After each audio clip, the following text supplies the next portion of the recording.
Hey guys, what's up? Welcome to my channel. I am OMGBEKKAG. So today, in the spirit of Thursday, I have a very embarrassingly true story to tell you guys for Throwback Thursday. So we're gonna throw way back to, I think it was the summer of '93. And I'm gonna just set the scene a little bit. This was little old scared me.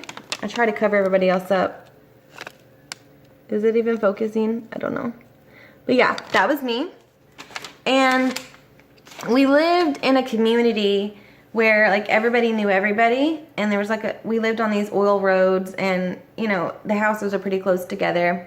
I was a really good kid, first of all. Let me just say that. My parents could trust me. I didn't get into a lot. And also another key point in this story is that my parents had just recently talked to me about the dangers of strangers, you know?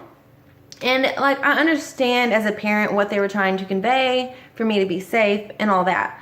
But me as a kid, I got a different point from it. Like, I worried not only for myself, but like I worried for my parents too. So, okay, my mom had went down the road to her friend's house, like just a few houses down. And in '93, like cell phones weren't really a big thing. So she didn't have a cell phone. And so my dad wanted to go down and tell my mom, hey, come home so we can cook dinner. And I didn't want to go with him because I was really intrigued in watching Funniest Home Videos. Like, I can remember that part. I was like, I want to watch this. So my dad was like, okay, watch this. Don't move. I'm going to walk down the road to, you know, our friend's house and tell mom to come home so we can make dinner. No big deal. Okay. So I'm watching my show. And I completely forget. I'm just like into my show. I forget I'm home alone. I forget about everything. And then my show goes off, which was probably 3 or 4 minutes later. He probably didn't realize that the show was about to go off. But when the show went off, I thought, how long have I been sitting here? How long has my dad been gone?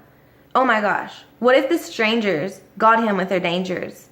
Oh no, I've got to do something. You know, this is what my kid mind is thinking.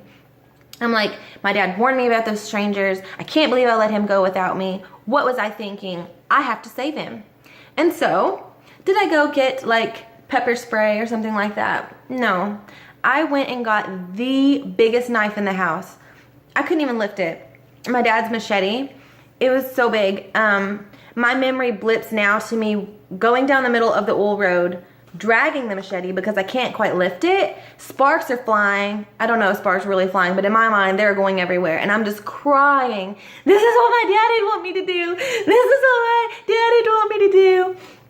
And that's what I remember. I remember that. And then our neighbor lady comes out and she sees me. Sees this little blonde-haired, blue-eyed, screaming, crying kid wielding a machete with sparks flying. Okay, so she comes out, and she knew my parents, but like I couldn't even see. Like I like had, you know, all the feels pouring down my face. And so she's like, little girl, wait, calm down, let me help you. And I remember trying to like lift up the knife to like chop her in half or something.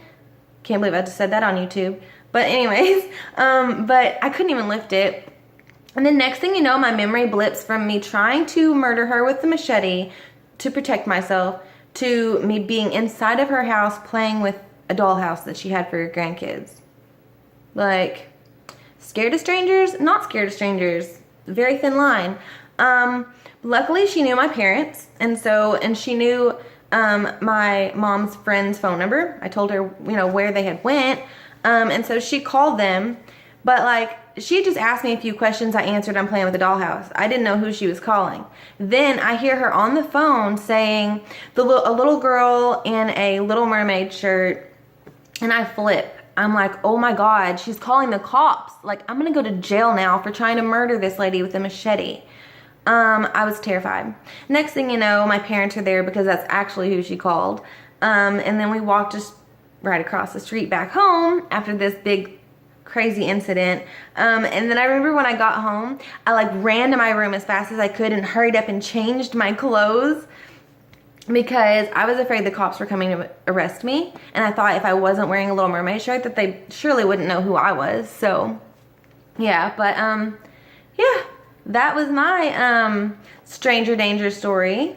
So I know my parents were trying to protect me when they told me that story, but it just made me like worry for them more than me. I know that's crazy. And I'm sorry if this story seemed a little bit rushed, but I've been trying to record for you guys all afternoon. And my manager, my apartment manager, has been working on an apartment upstairs. And like every time I'd be in the middle of telling the story, something really loud would go on outside. So I had to redo this story a couple times. And now I'm running out of time. I've got to go get the girls off the bus. So I'm so sorry it was so short, but thank you so much for watching. I hope you enjoyed it. And I try to upload videos every Monday and every Thursday. So thank you guys. Also, if you've watched it, if you're still watching it to the end, let me know down below if you are subscribed, what kind of subby sandwich you are. Are you a grilled cheese? Are you a BLT? Are you a peanut butter and jelly sandwich? And if you're not already subscribed, please subscribe and join our picnic and become one of my subby sandwiches.